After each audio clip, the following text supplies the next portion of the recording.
தன் பிரசன்னத்தில் அமர்ந்திருந்து நீர் செய்யும் யுத்தம் காண்பே. உந்தன் பிரசன்னத்தில் அமர்ந்திருந்து நீர் செய்யும் யுத்தம் காண்பே. என் பலத்தினால் ஒன்றும் ஆகாது, என் சுயத்தினால் ஒன்றும் நடக்காது. என் பலத்தினால் ஒன்றும் ஆகாது, என் சுயத்தினால் ஒன்றும் நடக்காது. உந்தன் பிரசன்னத்தால் கூடுமே, உந்தன் பிரசன்னத்தால் கூடுமே. யெகோவா ஓசேனு என்னை மீண்டும் கட்டுகிறீர். யெகோவா சபையோ என்னை ஆளுகை செய்கிறீர். யெகோவா ஓசேனு என்னை மீண்டும் கட்டுகிறீர். யெகோவா சபையோ என்னை ஆளுகை செய்கிறீர். நீர் இல்லாமல் ஒன்றுமில்லையே, என்னை தள்ளாமல் சேர்த்து கொண்டீரே. கரங்களை உயர்த்தி நீர் இல்லாமல் ஒன்றுமில்லையே, என்னை தள்ளாமல் சேர்த்து கொண்டீரே. உம் வல்லமைக்கு முன்பாய் ஒன்றும் நிற்பதில்லை, உம் மகத்துவத்திற்கு முடிவு என்றும் இல்லை. உம் வல்லமைக்கு முன்பாய் ஒன்றும் நிற்பதில்லை, உம் மகத்துவத்திற்கு முடிவு என்றும் இல்லை. யெகோவா ஓசேனு என்னை மீண்டும் கட்டுகிறீர். யெகோவா சபையோ என்னை ஆளுகை செய்கிறீர். யெகோவா ஓசேனு என்னை மீண்டும் கட்டுகிறீர். யெகோவா சபையோ என்னை ஆளுகை செய்கிறீர். நீர் இல்லாமல் ஒன்றுமில்லையே, என்னை தள்ளாமல் சேர்த்து கொண்டீரே. நீர் இல்லாமல் ஒன்றுமில்லையே, என்னை தள்ளாமல் சேர்த்து கொண்டீரே. மலைகள் பர்வதங்கள் மெழுகு போல உருகும், தடைகளோ ஒன்றா என் மேலிருந்து விலகும். மலைகள் பர்வதங்கள் மெழுகு போல உருகும், தடைகளோ ஒன்றா என் மேலிருந்து விலகும். யெகோவா ஓசேனு என்னை மீண்டும் கட்டுகிறீர். யெகோவா சபையோ என்னை ஆளுகை செய்கிறீர். யெகோவா ஓசேனு என்னை மீண்டும் கட்டுகிறீர். யெகோவா சபையோ என்னை ஆளுகை செய்கிறீர். நீர் இல்லாமல் ஒன்றுமில்லையே, என்னை தள்ளாமல் சேர்த்து கொண்டீரே. நீர் இல்லாமல் ஒன்றுமில்லையே, என்னை தள்ளாமல் சேர்த்து கொண்டீரே. நீர் இல்லாமல் ஒன்றுமில்லையே, என்னை தள்ளாமல் சேர்த்து கொண்டீரே. நீர் இல்லாமல் ஒன்றுமில்லையே, என்னை தள்ளாமல் சேர்த்து கொண்டீரே.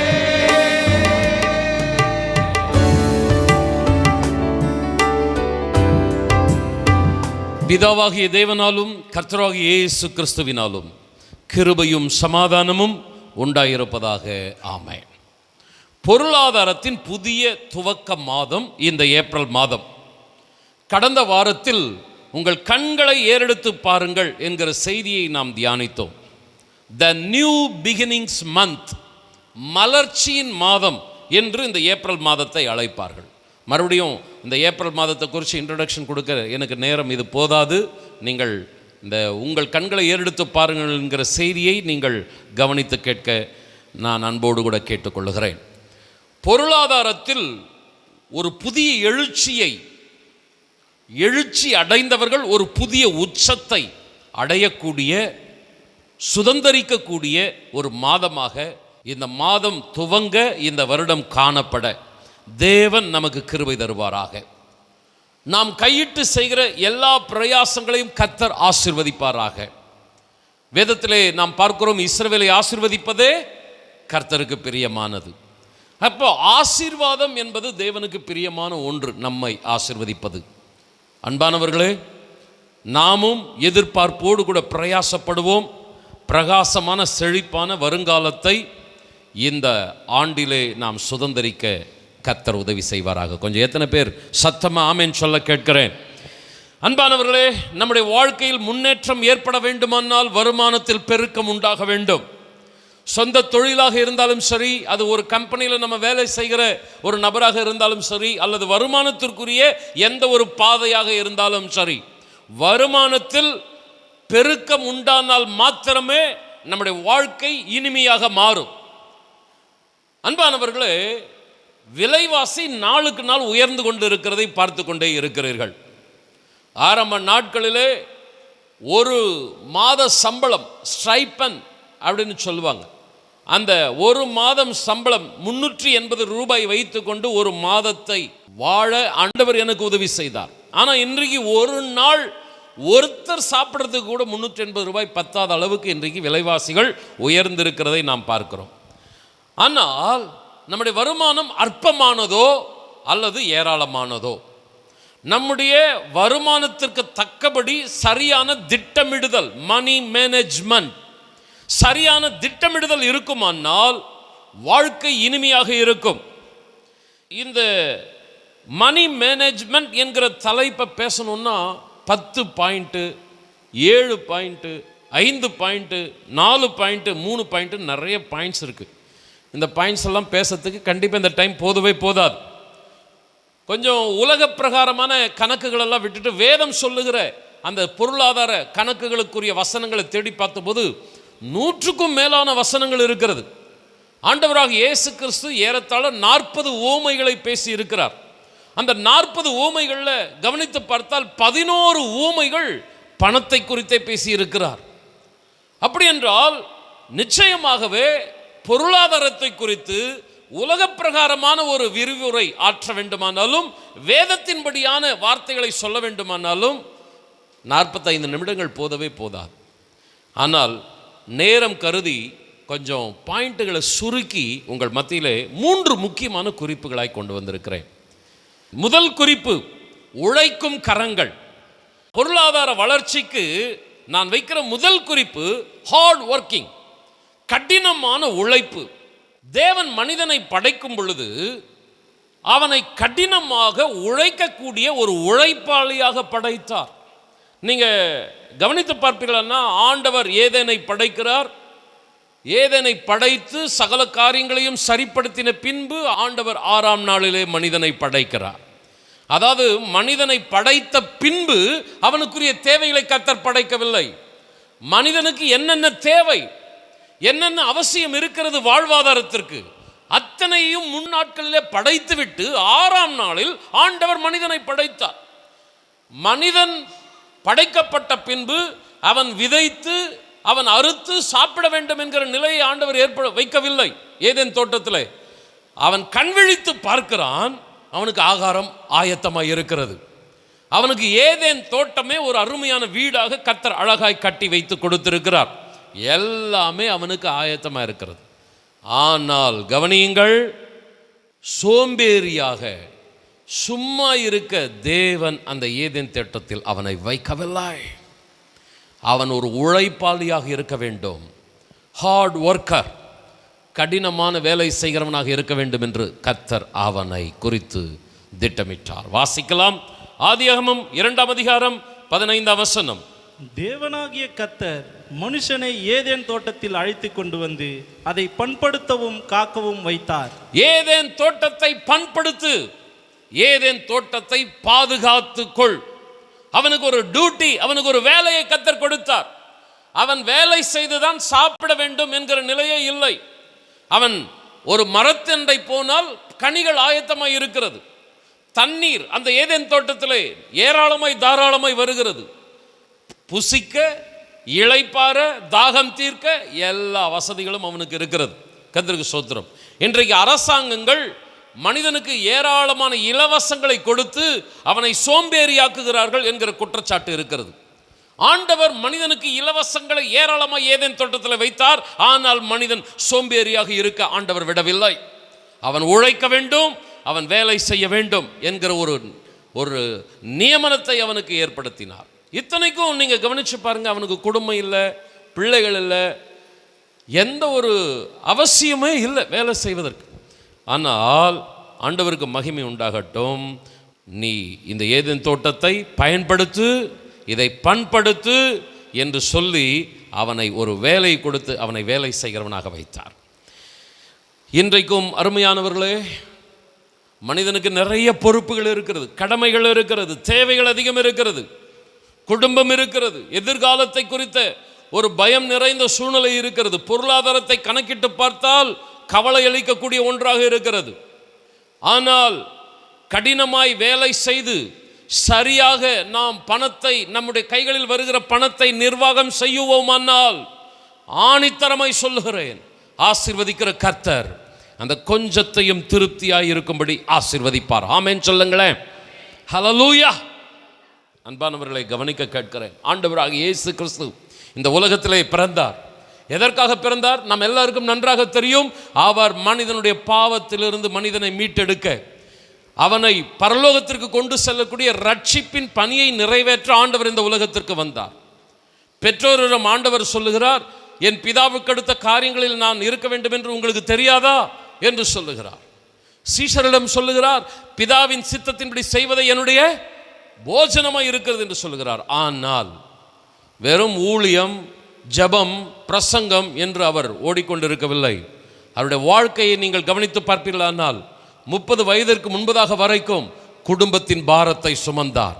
ஒரு தச்சனாக அவர் குடும்பத்தின் கடமையை ஆற்றினார். ஒரு மூத்த மகனாக இருந்து தாய்க்கும் தன் உடன் பிறந்த சகோதரர்களுக்கும் வேண்டிய சேவைகளை அவர் ஆற்றினார். தகப்பனுடைய மரணம் என்றைக்கு நடந்தது என்று வேதத்திலே ஆதாரம் இல்லை. ஆனால் இயேசு கிறிஸ்துவினுடைய வாலிப வயதிலே, இளம் பிரயாயத்திலேயே தகப்பனாருடைய மரணம் நடந்து விட்டது. பாவ பாரத்தை சுமந்து உலகத்துக்கு மீட்பை கொடுக்க வேண்டிய கர்த்தராகிய இயேசு கிறிஸ்து குடும்பத்தின் பாரத்தை சுமந்து குடும்பத்திற்கும் உறவுகளுக்கும் ஆசீர்வாதமாய் இருந்தார். சகோதரனே, சகோதரியே, முதல் மனிதனாகிய ஆதாமாக இருந்தாலும், இரண்டாம் மனிதனாகிய இயேசு கிறிஸ்து ஆதாமாக இருந்தாலும் கடும் வேலை செய்கிற ஒரு பாத்திரங்களாக இருந்தார்கள். ஆதலால் தேவன் அவர்களை ஆசீர்வதித்தார். சகோதரனே, என்னுடைய இளம் பிரயாயத்தில் என்னுடைய மனசில் ஆழமாய் பதிந்த ஒரு வசனத்தை நான் வைக்க விருப்பப்படுகிறேன். நீதிமொழிகள் 22:29. தன் வேலையில் ஜாக்கிரதையாய் இருக்கிறவனை நீ கண்டால் அவன் நீசருக்கு முன்பாக நில்லாமல் ராஜாக்களுக்கு முன்பாக நிற்பான். வேலையில் சின்சியரா, பர்ஃபெக்டா, உண்மையா, அந்த சுத்தமான கைகள் உள்ளவன் மேன்மேலும் பலத்து போவான் அப்படின்னு வசனம் இருக்கிறது. தான் வேலையில் யார் ஜாக்கிரதையாக இருக்கிறாங்களோ, பர்ஃபெக்டாக இருக்கிறாங்களோ, சின்சியராக இருக்கிறாங்களோ, அவங்கெல்லாம் நீசனுக்கு முன்னாடி நிற்க மாட்டான். எங்கே நிற்பான்? ராஜாக்களுக்கு முன்னாடி. நீசனுக்கு முன்னாடினா என்ன அர்த்தம்? ஒன்றுத்துக்கும் உதவாத ஒரு இடத்துல போயிட்டு அவங்க கஷ்டப்பட்டு நின்று இருக்க மாட்டாங்க. அவர்கள் நல்ல செழிப்பாக ஆசீர்வாதமாக இருக்கிற ராஜாக்களிடத்தில் போய் நிற்பார்கள் அப்படின்னு வசனம் சொல்லுகிறது. அன்பானவர்களே, ஆண்டவருடைய நாம மகிமைப்படட்டும். இந்த வசனம் எனக்கு ரட்சிக்கப்பட்ட பின்னாடி அல்ல, ரட்சிக்கப்படுவதற்கு முன்பதாகவே நான் என் வாழ்க்கையை திரும்பி பார்த்த இந்த செய்தி எடுக்கும் பொழுது சுமாராக 7வது 8வது நான் படிக்கிற காலகட்டம், ஒரு 12 வயசு இருக்கிற காலகட்டம். அப்பொழுதே என்னுடைய அண்ணா டெய்லர் கடை வச்சிருப்பார். அந்த டெய்லர் கடையில் டெய்லரிங் ஒர்க்குக்காக அண்ணாவுக்கு உதவியாக இருப்பேன். ஒரு பக்கம் படிப்பு இருந்தாலும் ஒரு பக்கம் இந்த வேலை செய்கிறதுல, டெய்லரிங் ஒர்க்கில் அண்ணாக்கு உதவியாக இருந்திருக்கிறேன். அதற்கடுத்து ஒரு 18-19 வயது என்னுடைய ஐடிஐ படிப்பு டர்னர். அந்த வேலையில் நான் சேரும்போது ஆரம்பத்தில் என்ன சாதாரண ஒரு ஒர்க்கராக தான் இருந்தேன். அதற்கடுத்து நான் ஃபினிஷர், அதாவது என்னுடைய கை பட்டுட்ட பின்னாடி அந்த பொருள் என்ன ஆகும், பேக் பண்ணி அதை இம்போர்ட் பண்ணிடுவாங்க. ஃபினிஷர் ஸ்டேஜ், ஃபைனல் ஸ்டேஜ்னு சொல்லுவாங்க. அந்த ஃபினிஷிங் ஒர்க்கை செய்யக்கூடிய அளவுக்கு ஆண்டவர் என்னை கொண்டு போனார். ஊழியத்துக்கு வந்துட்ட பின்னாடி என்னுடைய ஆரம்ப காலத்தில் எனக்கு ஊழியத்துக்கு கொடுக்கப்பட்ட உதவித்தொகை 1000 ரூபாய் மாத்திரமே. 1000 ரூபாயை வைத்து கொண்டு வாழ்வாதாரத்தை 2000வது ஆண்டு நடத்த முடியுமா? கொஞ்சம் யோசிச்சு பாருங்க. என்னுடைய சொந்த கைகளினாலே வேலை செய்து உழைத்து, ஒரு பக்கம் ஊழியம், ஒரு பக்கம் வாழ்வாதாரம், இவைகளெல்லாம் நான் கடந்து போனேன். கொஞ்சம் ஆரம்பத்தை நான் நினைத்து பார்க்கிறேன். அன்பானவர்களே, இந்த வசனம் என்ன ரொம்பவும் பூஸ்ட் பண்ணுது. தன் வேலையில் ஜாக்கிரதையாக இருக்கிறவனை நீ கண்டால் அவன் ராஜாக்களுக்கு முன்பாக நிற்பான், நீசருக்கு முன்னாடி நிற்க மாட்டான். என் அன்பு சகோதரனை சகோதரியே, 1991ஆம் ஆண்டு திடீர்னு கம்பெனி இழுத்து மூடிட்டாங்க, லாஸ் ஆயிடுச்சு. என்னோடு கூட ஒர்க் பண்ண நிறைய ஒர்க்கர்ஸ் இன்னைக்கும் ஷேன்பாகத்தோட ஒருத்தர் இருக்கிறார், இங்கே அப்படியே ரவுண்ட் அடிச்சுட்டு இருப்பாங்க, பார்த்துருக்குறேன். ஆனால் மறுநாள் என்னைக்கு இங்கே கம்பெனி முன்னாங்களோ மறுநாளே சென்னையில் போரூர் மனப்பக்கத்தில் ஒரு கம்பெனியில் வேலையில் ஜாயின் பண்ணேன். யார் ஒர்க்கில் பர்ஃபெக்டாக இருக்கிறாங்களோ, ஆணித்தரமாக சொல்கிறேன், மனுஷன் அல்ல கர்த்தர் ராஜாக்களுக்கு முன்னாடி கொண்டு போய் வைப்பார். பிரதர் அண்ட் சிஸ்டர், உங்களுடைய வேலைகளில் நீங்கள் எந்த அளவுக்கு நீங்கள் இருக்கிறீர்கள் என்பதை கொஞ்சம் கவனித்து பாருங்கள். வேதத்தில் ஆசீர்வாதங்களை பட்டியலிடுகிற ஒரு அதிகாரம் உபாகமம் 28ஆம் அதிகாரம். 28ஆம் அதிகாரம் ஆசீர்வாதங்களை மாத்திரமல்ல, சாபங்களை என்ன செய்திருக்கிறது, பட்டியலிட்டு இருக்கிறது. அந்த உபாகமம் 28ஆம் அதிகாரத்தில் ஆசீர்வாதத்தை குறித்து, வேலையை குறித்து என்ன சொல்லப்பட்டு இருக்கிறது? 28ஆம் அதிகாரம் 12ஆம் வசனத்தை வாசியுங்கள். ஏற்ற காலத்தில் உன் தேசத்திலே மழை பெய்யவும், நீ கையிட்டு செய்யும் வேலைகளை எல்லாம் ஆசீர்வதிக்கவும் கர்த்தர் உனக்கு தமது நல்ல பொக்கிஷ சாலையாகிய வானத்தை திறப்பார். நீ அநேக ஜாதிகளுக்கு கடன் கொடுப்பாய், நீயோ கடன் வாங்காதிருப்பாய். பொருளாதாரத்தில் கீவேர்ஸ் அப்படின்னு சொல்ற ஒரு வார்த்தை தான், நீ அநேக ஜாதிகளுக்கு கடன் கொடுப்பாய், நீயோ கடன் வாங்காதிருப்பாய். ஒரு பெரிய ஆசீர்வாதத்தின் வசனம். ஆண்டவர் பொக்கிஷ சாலையாக வானத்தை திறந்து உன்னை ஆசீர்வதிப்பார் அப்படின்னு சொல்லப்பட்டிருக்கிறது. அடுத்து அப்படியே 14ஆம் வசனத்தை நீங்க கவனிச்சு பார்த்தீங்கன்னா, நீ வாளா இருக்க மாட்டாய், நீ தலையாக இருப்பாய். நீ கீழாக இருக்க மாட்டாய், நீ எப்படி இருப்பாய், மேலாக இருப்பாய். ஆண்டவருடைய இருதயத்தை பாருங்க. நீ கடன் வாங்க மாட்ட, நீ என்ன பண்ணுவ, கடன் கொடுப்ப. ஆமேன் சொல்லுங்க, கொஞ்சம் சத்தமா ஆமேன் சொல்லி வாக்கு தத்தத்தை சுதந்திரீங்க. நீ வாளா இருக்க மாட்ட, நீ கீழா இருக்க மாட்ட. நீ ஆண்டவர் இந்த வசனத்தை கொடுக்கிறார். அவருடைய ஹார்ட், அவருடைய இருதயம், என் ஜனங்கள் நல்லா இருக்கணும், என் ஜனங்கள் எடுபடியா இருக்கக்கூடாது, என் ஜனங்கள் ஹெட்டா இருக்கணும். ஆமேன் சொல்லுங்க. Price the Lord. போய் தலையை சொரிஞ்சின்னு இப்படி கையேந்தி நின்று கூடாது, கொடுக்கிற கரங்களா இருக்கணும். ஆமேன் சொல்லுங்க. ஆண்டவர் இந்த வாக்குத்தத்தத்தை கொடுக்கிறார். ஆனால் அங்க நீங்க வசனத்தை கூர்ந்து கவனிங்க. 28:12, நீ கையிட்டு செய்யும் வேலைகளை எல்லாம் ஆசீர்வதிக்க. அன்பானவர்களே, இந்த வசனத்தின் பின்னணிக்குள்ள கொஞ்சம் வாங்களேன். ஆண்டவர் உபாகமம் 28ஆம் அதிகாரத்தை எப்போ கொடுக்கிறார் தெரியுமா? இன்னும் கொஞ்சம் தூரம், இன்னும் 2-3 ஸ்டெப் எடுத்து வைத்தா கானான் தேசத்துக்குள்ள காலடி எடுத்து வைக்க போறாங்க. கவனிங்க, கானான் தேசத்துக்குள்ள காலடி எடுத்து வைக்க போறாங்க. கானான் தேசம் எப்படிப்பட்ட தேசம்? அவர்கள் வீட்டை கட்டவே வேண்டாம், வீடு கட்டப்பட்டு ஆயத்தமாக இருக்கிறது. ஆமென். கட்டாத பட்டணம். அதுக்கடுத்து அவர்கள் தண்ணீர் பாய்ச்சி விதை விதைத்து அப்புறமா எரு போட்டு அந்த விளைச்சலுக்கு ஆயத்தப்படுத்தணும்னு அவசியம் இல்லை. அவங்க கானானுக்குள்ள காலடி எடுத்து வைக்கும்போது அறுவடை ஆயத்தமாக இருக்கிறது, சாப்பாடு ரெடி, வீடு ரெடியாக இருக்கிறது. அதற்கடுத்து நீங்கள் கானான் தேசம்னாவே ஒரு சொல் சொல்லப்பட்டிருக்கிறது, பாலும் தேனும் ஓடுகிற தேசம். அப்படின்னா என்ன அர்த்தம்னா, அந்த மடிகளில் மாடுகள் ஆடுகள் மடிகளிலே பால் என்ன செய்யுமா, நிரம்பி கறக்காமலேயே வழிந்து ஓடுமா. மலைகளிலே மரங்களிலே இருக்கிற தேன்கள் மரமேறி போய் எடுக்க வேண்டிய அவசியமே இல்லை, அந்த கூட்டில் இருக்கிற தேன் தானாக ஒழுகுமா.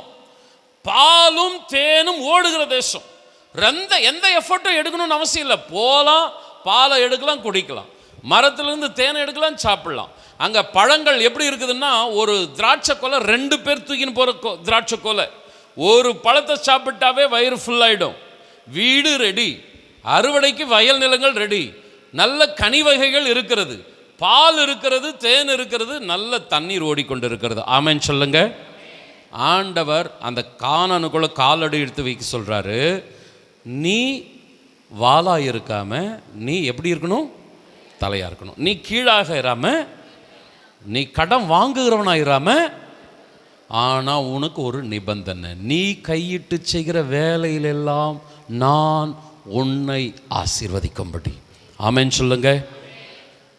அன்பானவர்களே, இன்னைக்கு வேலையே செய்யாமல் இருக்கிறது, அல்லது வேலை செய்தாலும் உருப்படியாய் ஒரு சின்சியாரிட்டி, ஒரு பர்ஃபெக்ட், ஒரு உண்மை உத்தமம் என்பது இல்லாமல் இருப்பது மிக மிக ஆபத்தானது. வேலை என்பது ஒரு ஆணுக்குரியது மாத்திரமல்ல, வீட்டிலே பெண்கள் செய்வதும் வேலைதான், குடும்பத்தின் கடமைகளை ஆற்றுவது வேலைதான். ஆண்கள் வெளியே வேலைக்கு போகிறார்கள், பெண்கள் வீட்டிற்குள்ளாக வேலை செய்கிறார்கள். சில பெண்கள் வெளியிலும் வீட்டிலும் சேர்ந்து செய்கிறார்கள், சில ஆண்கள் வெளியிலும் வீட்டிலும் சேர்ந்து செய்கிறார்கள். உங்களுக்கிட்டையும் வந்துடுறேன். ஆமென் சொல்லுங்களேன்.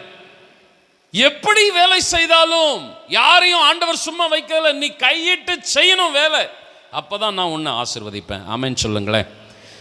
அருமையானவர்களே, சும்மா இருக்கிறவர்கள தேவன் ஒருபோதும் தலையா மேலா உயர்த்தினதே கிடையாது, கிடையவே கிடையாது. நாளைக்கு நீ ஹெட்டா மாறணுமா, நீ ஆசீர்வாதமான நிலையில இருக்கணுமா, உன்னுடைய கை சும்மா இருக்கக்கூடாது, உன்னுடைய கை கடினமான வேலை செய்யணும். கொஞ்சம் சத்தமா ஆமென் சொல்லலாமே. ஆண்டவர் ஒரு ஊமையை சொல்றார்.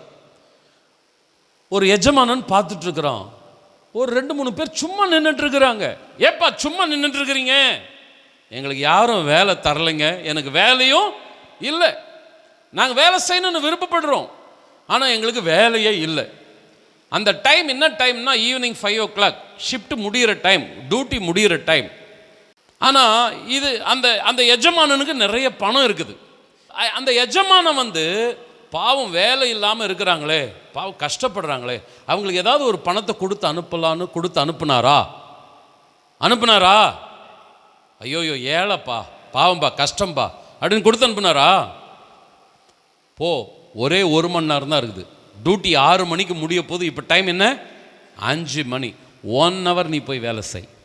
அந்த 1 மணி நேரத்தை அவர்களுக்கு வேலையை கொடுத்து, அந்த 1 மணி நேரம் வேலை செய்த பின்பு அவர்கள் கையில் கூலியை கொடுக்கிறார்.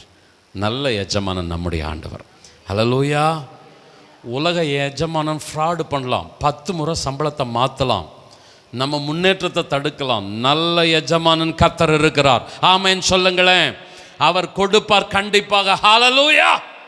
அன்பானவர்களே, ஆசீர்வதிக்கணும்னு விருப்பப்படுற அந்த எஜமானன் 1 hour நீ ஒரு ஒழுங்கா வேலை செய்யறியா அப்படின்னு ஆண்டவர் பார்க்கிறார். அன்பானவர்களே, கர்த்தர் தாமே ஆசீர்வதிப்பாராக. ஒரு வசனத்தோடு கூட நான் 2வது குறிப்புக்கு நான் போக விருப்பப்படுறேன். நீதிமொழிகள் 14ஆம் அதிகாரம் 23ஆம் வசனத்தை வாசிக்கலாம். சகல பிரயாசத்தினாலும் பிரயோஜனம் உண்டு, உதடுகளின் பேச்சோ வறுமையை மாத்திரம் தரும். பிரயோஜனம் அப்படின்ற வார்த்தை நீங்க பார்த்தீங்கன்னா பெனிஃபிட் அப்படின்ற ஒரு வார்த்தை சொல்லப்பட்டிருக்கிறது. வறுமை அப்படின்ற வார்த்தையை நீங்க பார்த்தீங்கன்னா தரித்திரமான ஏழ்மையை காட்டுகிறது. இதில் என்ன வித்தியாசம் இருக்குன்னா, அந்த வசனம் எப்படி சொல்லுகிறது பாருங்க, சகல பிரயாசம் அப்படின்னா என்ன அர்த்தம் இருக்குன்னா, ஆங்கில வேதாந்தத்தில் நீங்கள் பாருங்க, ஆல் ஹார்ட் ஒர்க் பிரிங்ஸ் எ ப்ராஃபிட். எல்லா கடினமான வேலைகளும் லாபத்தை கொண்டு வரும், பிரயோஜனத்தை கொண்டு வரும். ஆனால் வேலையே இல்லாமல் இருக்கிற எத்தனை சூழ்நிலைகள், இருக்கிற வேலையும் கொடுத்த வேலையும் செய்யாமல் இருக்கிறவர்கள் எத்தனை பேர். சும்மா இருக்கணும்னு நிறைய பேர் விருப்பப்படுறாங்க. தெசலோனிக்கே சபையை பார்த்தீங்கன்னா வேலை செய்யாமல் சும்மா சிலர் இருந்தாங்களாம். ஏன்பா சும்மா இருக்கிறீங்க அப்படின்னு கேட்டால் அந்த சபை சொல்கிற காரணம் என்ன தெரியுங்களா? அதிர்ச்சி ஆயிடுவீங்க. இவர்களாவது எங்களுக்கு வேலை யாரும் கொடுக்கல, அதனால் நாங்கள் என்ன பண்ணல, வேலை செய்யலன்னு சொன்னாங்க. ஆனால் தெசலோனிக்கே சபையில் இருக்கிறவங்க என்ன காரணம் சொன்னாங்க தெரியுமா? இயேசு கிறிஸ்து சீக்கிரம் வரப்போகிறார், அப்புறமா எதுக்கு படிக்கணும், எதுக்கு வேலைக்கு போகணும். ஆமேன். கொஞ்சம் ஆமேன் சொல்லுங்களேன். உண்மைங்க, தெசலோனிக்கே சபை வருகை தான் வரப்போதே, எதுக்கு அப்படின்னு இருந்தாங்க. பவுல் அங்கே போய் சொல்கிறார், நீ வேலை செய்யறதுக்கு விருப்பம் இல்லையா, நீ என்ன பண்ணக்கூடாது? சரி ஹல்லேலூயா. நீங்களா சாப்பாடை கூட விட்டுருவீங்க, அம்மா அப்பாங்க என்னதான் இருந்தாலும் புள்ள தானே. ஹல்லேலூயா. பிரதர் அண்ட் சிஸ்டர், கொஞ்சம் நான் அன்பாக கேட்குறேன், நம்ம சபையிலையும் சரி நான் வெளியேயும் சரி சிலரெல்லாம் பார்க்கும்போது ரொம்ப ரொம்ப சந்தோஷப்படுவேன். ஏன்னா எனக்குள்ளே இருந்த அந்த வெறியை ஒரு சிலர்கிட்ட பார்ப்பேன். நான்லாம் ஒர்க்கில் கொஞ்சம் வெறி, ஹார்ட் ஒர்க்கு. கர்த்தருடைய நாம மாத்திரம் மகிமைப்படணும்னு சொல்கிறேன். என்னுடைய உயர்வுக்கு, என்னுடைய இத்தனை மேன்மைக்கு காரணம் முதல்ல நான் சொல்கிறது கர்த்தர். இரண்டாவது நான் சொல்லக்கூடியது என்னுடைய உழைப்பு, என்னுடைய சின்சியாரிட்டி. கர்த்தர் எனக்கு கொடுத்த எந்த வேலையானாலும் சரி, நான் அதான் 7வது 8வது படிக்கிறதுலேருந்து நான் எடுத்தேன். அன்னிலேருந்து இன்னைக்கு வரைக்கும் என்னுடைய வேலையில் நான் ஜாக்கிரதையாக இருக்கணுன்றதை நான் விருப்பப்படுறேன். ஆண்டவர் உயர்த்திட்டு தான் வரார். ஆமேன்னு சொல்லுங்களேன். சகோதரனை சகோதரியே, உங்களுடைய வீடு ஆசீர்வாதத்தின் நிறைவாக இருக்கணும். நீ வாழா இல்லாமல் நீ தலையாக இருக்கணும், நீ கீழே இல்லாமல் ஆண்டவர் ஆசீர்வாதம். ஈசாக்கை நீங்கள் கவனித்து பார்ப்பீர்களானால், ஈசாக்கு கடினமான உழைப்பாளி. ஆனால் அவன் உழைக்கிறத, அவன் முன்னேறத பொறுக்க முடியாத ஒரு சமுதாயம் அவனை சுற்றிலும் இருக்கிறது, பெலிஸ்தியர்கள். அவன் துறவ தோன்றான், பெலிஸ்தியர்கள் என்ன பண்ணுறாங்க? மூடி போட்டுறாங்க. ஏசைக்கு சரி, மறுபடியும் அவன் என்ன பண்ணுறான்? துறவ தோன்றான். மறுபடியும் பெலிஸ்தியர்கள் என்ன பண்ணுறாங்க? இந்த ஊரில் நீ எப்படி முன்னேறிடலாம்? மூடு செத்தனா எப்பா, இந்த ஊரில் நம்மளால் பொழைக்கவே முடியாதுப்பா அப்படின்னு மூட்டை கட்டிட்டான் நான் உழைக்கிறத. அடுத்து அவன் தோண்டினான். ஹல்லேலூயா. வசனம் சொல்லுகிறது, ரெகபோத், கர்த்தர் நாம் பலுகி பெருகுவதற்கு இடத்தை உண்டாக்கினார். நீ வளர்றத, முன்னேறத எரிச்சல் கொண்டு சத்துரு தடுக்கலாம். ஆமென் சொல்லுங்க. 10 முறை சம்பளத்தை மாற்றலாம், ஆனால் நீ செய்கிற வேலையில் கரெக்டாக இரு, ஆண்டவர் உன்னை உயர்த்துவார். சத்தமா ஆமென் சொல்லுங்களேன். ஈசாக்கு வர வர விருத்தி அடைந்தான்னு வசனம் சொல்லுங்க. ரூத் பரிதாபமான பெண்மா, பரிதாபமான பெண். அவள் கர்த்தருக்கு ஸ்தோத்திரம், வாலிப வயது, இஷ்டம் போல என்ஜாய் பண்ணியிருக்கலாம். அந்த வாலிப வயசை அவன் நல்லா என்ஜாய் பண்ணியிருக்கலாம் ஓர்பாலை போல. ஆனால் ரூத்தை கொஞ்சம் பாருங்க பிரதர் அண்ட் சிஸ்டர், வாலிப தம்பிமாருங்க தங்கச்சிமாருங்க கவனிங்க.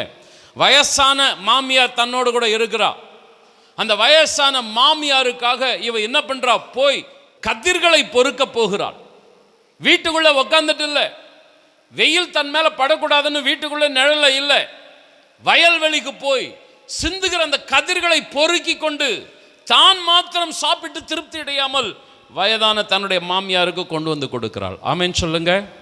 இப்ப வசனத்தை நான் சொல்றேன், தன் வேலையில ஜாக்கிரதையா இருக்கிறவன், நீ கையிட்டு செய்கிற வேலையை நான் உன்னை ஆசீர்வதித்து உன்னை என்னவா மாற்றுவேன்?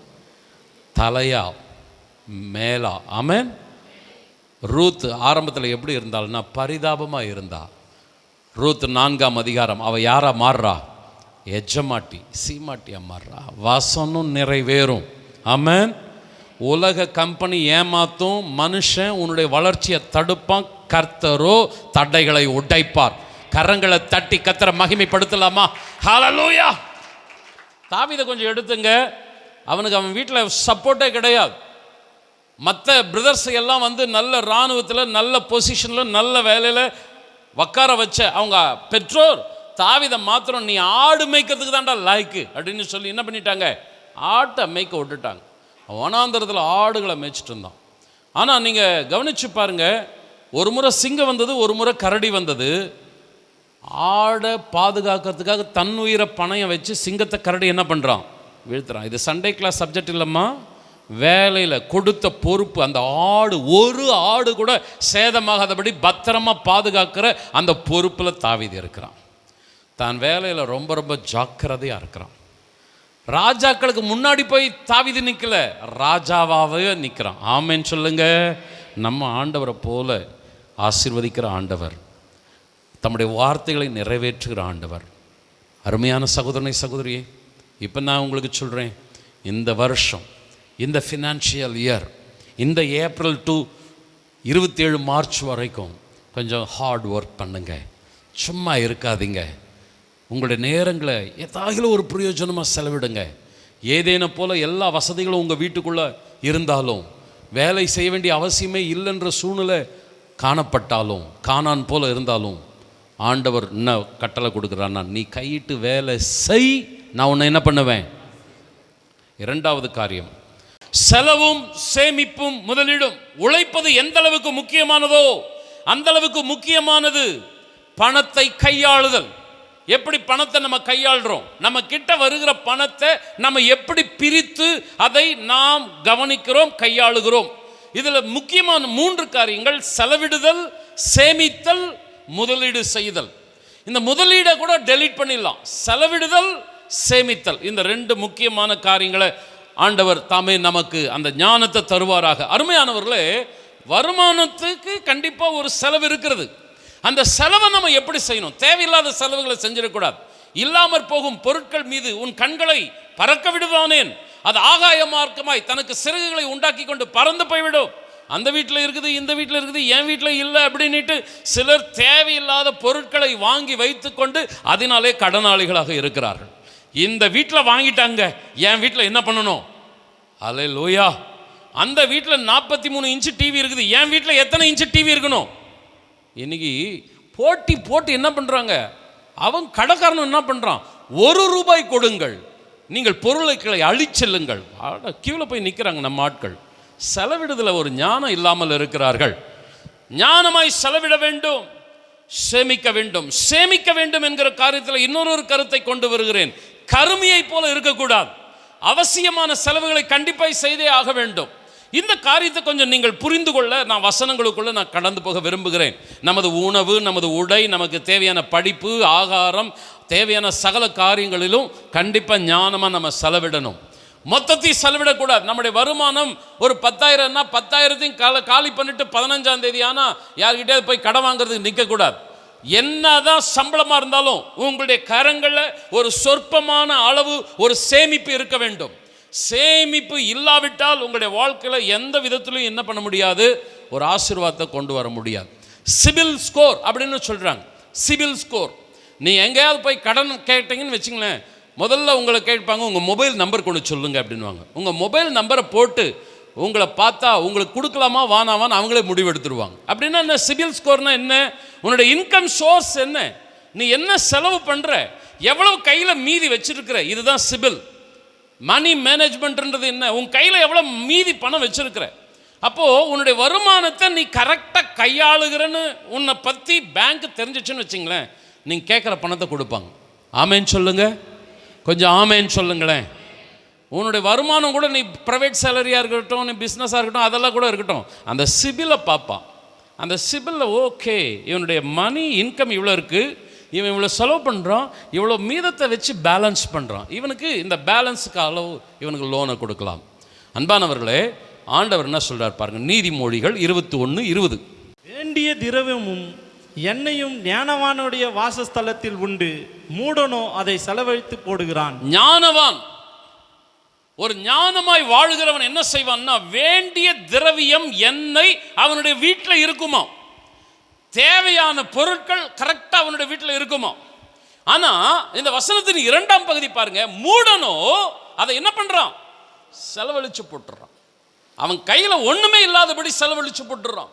வேண்டிய திரவியம் இல்லை, எண்ணெய் இல்லை. அதாவது திரவியம் எண்ணெய் என்பது ஆகாரம், வாழ்வாதாரத்துக்கு தேவையான அத்தியாவசியமான சூழ்நிலை. அன்பானவர்களை கவனியுங்கள், ஆண்டவர் நம்முடைய சபையில் இருக்கிற ஒவ்வொரு குடும்பத்துக்கும் அற்புதம் செய்வாராக. கொஞ்சம் ஆமேன்னு சொல்லுங்களேன். உங்களுடைய வீடுகளில் வேண்டிய திரவியமும் எண்ணெயும் குறைவில்லாமல் நிறைவாக இருக்கட்டும். ஆமேன்னு சொல்லுங்களேன். பற்றாக்குறையோ வறுமையோ உங்கள் வீட்டில் இராதபடி, கடன் இல்லாதபடி நிறைவாய் வாழ ஆண்டவர் உதவி செய்வாராக. சத்தமா ஆமேன்னு சொல்லுங்க. அருமையானவர்களே, ஆண்டவர் மனிதனை படைக்கிறதுக்கு முன்னாடியே அவனுக்கு வேண்டிய திரவியங்கள் எண்ணெய்கள் எல்லாத்தையும் படைச்சிட்டார். மறுபடியும் நான் ஏதேனுக்கு போல ஒரு பாயிண்ட் பண்ணுறேன். அவருடைய ஹார்ட் பாருங்கள், அவருடைய இருதயத்தை பாருங்களேன். ஞானவானுடைய வீடு, ஏதேன் தோட்டம் ஒரு ஞானவானுடைய வீடாக ஆண்டவர் வச்சார். எப்படி இருந்தது? எல்லாமே ப்ரிப்பேர்டாக இருந்தது. அவனுக்கு வேண்டியது எல்லாமே இருந்தது. பிரதர் அண்ட் சிஸ்டர், கர்த்தர் உங்கள் வீட்டில் சும்மா ராஜா மாதிரி உக்காந்தாருன்னு வச்சிங்களேன், உங்கள் வீட்டில் கடன் இருக்காது, உங்கள் வீட்டில் பற்றாக்குறை இருக்காது. கொஞ்சம்தான் வருமானம் இருந்தாலும் அந்த சமாதானம் இருக்கும், மீதியும் உண்டாயிருக்கும். ஆமென் சொல்லுங்க. ஆனால் செலவு, சேமிப்பு, முதலீடு, இதில் கொஞ்சம் நான் உங்களுக்கு ஒரு காரியத்தை சுட்டி காட்டுறேன். பணம்ன்றது ஒரு போதை. சாராயம் மாத்திரம் நமக்கு போதை மயக்கத்தை கொடுக்கறது கிடையாது, பணமும் நமக்கு ஒரு போதை மயக்கத்தை கொடுக்குது. போதை மயக்கம்னா என்னங்க? சாராயம் குடிக்கிறவங்க என்ன நடக்குது தெரியுங்களா? அவனுடைய கண்ட்ரோலிங் சிஸ்டம் போகிறது, அந்த நரம்பு மண்டலத்தை அந்த சாராயம் பாதிக்குது. அதனால தான் அவன் என்ன பண்ணுறான், தள்ளாடுறான், அவன் வாய் இஷ்டத்துக்கும் பேசுது. அப்போ போதை மயக்கம் என்பது என்னன்னா நம்முடைய கண்ட்ரோலை இழக்க செய்வது. எத்தனை பேர் என்னோடு கூட இருக்கிறீங்க? ஆமென் சொல்லுங்க. ஆண்டவருக்கு ஸ்தோத்திரம். அப்போது பணமும் ஒரு போதை மயக்கம். வசனம் சொல்லுகிறது, வாசிங்க, மார்க்கு 4:18. கேட்டும் உலக கவலைகளும் ஐஸ்வர்யத்தின் மயக்கமும் மற்றவைகளை பற்றி உண்டாக்குகிற இச்சைகளும் உட்பிரவேசித்து வசனத்தை நெருக்கி போட அதனால் பலனற்று போகிறார்கள். இந்த வசனத்தில் நான் ஒரே பார்ட் எடுக்கிறேன். ஐஸ்வர்யத்தின் மயக்கம்.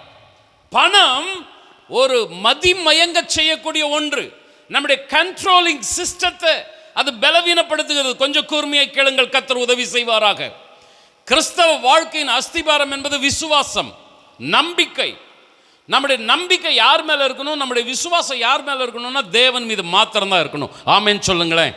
நம்ம வீட்டில் பணம் இருக்குது இல்லதுன்றது ரெண்டாவது காட்டம். வேதத்தில் 2 தரப்பட்ட மக்கள் கூட்டத்தையும் ஆண்டவர் சுட்டி காட்டுறார். நாளைக்கு சாப்பிட்றதுக்கு வழி இல்லாத ஒரு வீட்டையும் சுட்டி காட்டுறாரு, அதே சமயத்தில் எல்லாம் இருக்கிற ஒரு வீட்டையும் சுட்டி காட்டுறாரு. 2 வீட்டையும் சுட்டி காட்டி ஆண்டவர் சொல்றாரு, கர்த்தர் மீது விசுவாசமாக இருக்கிறவனோ பிழைப்பான். ஆமென் சொல்லுங்க. ஹல்லேலூயா. விசுவாசம், நம்பிக்கை தாங்க கிறிஸ்தவத்தின் அஸ்திபாரம். ஆனால் இந்த ஐஸ்வர்யத்தின் மயக்கம் என்ன தெரியுங்க பண்ணுது? நம்பிக்கையை கடவுள் பக்கத்திலிருந்து பிரித்து அந்த பணத்தின் பின்னாக கொண்டு போகிறது. இந்த போதை மயக்கம் இருக்குங்க பாருங்க. இந்த பணம் நிறைய பேர், நான் சொல்கிறேன், நம்முடைய சபையிலும் அந்த சாட்சி உண்டு.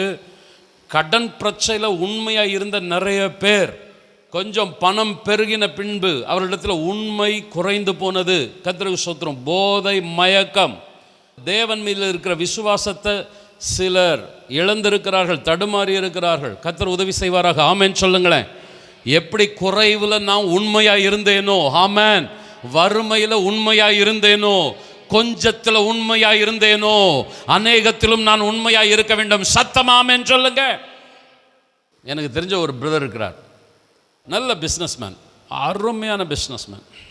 அவர் சின்ன வயசில் பெரிய சிகரத்தில் ஏறி உக்காந்தார். அவரை பார்த்தா எனக்கே ஆச்சரியமாக இருக்கும்.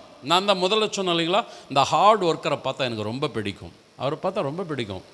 காலையில் 6 மணி 7 மணிக்கெல்லாம் வீட்டை விட்டு வெளியே போயிடுவார். அவர் வீட்டுக்கு வர்றதுக்கு 10 மணி ஆகிடும். பிள்ளைகள் அவருடைய முகத்தை பார்க்கறதுக்கு, இவர் பிள்ளைகளுடைய முகத்தை பார்ப்பார், ஆனால் பிள்ளைகள் இவருடைய முகத்தை பார்க்கவே முடியாது. எழுறது லேட்டாக எழுவாங்க, பிள்ளைகள் சீக்கிரம் படுத்துருவாங்க. பிள்ளைகள் எழுறதுக்கு முன்னாடி போயிடுவார், பிள்ளைகள் தூங்கிட்ட பின்னாடி தான் வருவார். அப்பா மூஞ்ச பிள்ளைகள் பார்த்தே பல நாட்கள் ஆகும். வீக் டேஸ், சண்டே மாத்திரம்தான் கொஞ்சம் டைம் ஸ்பெண்ட் பண்ணுவார். Hard worker. ஒரு முறை ஃபோன் பண்ணார், பாஸ்டர் பிரைஸ் லார்ட், நான் ஒரு பிஸ்னஸ் ஒன்று தொடங்கலான்ட்டு இருக்கிறேன், நீங்கள் அதுக்காக ஜெபம் பண்ணணும் அப்படின்னு.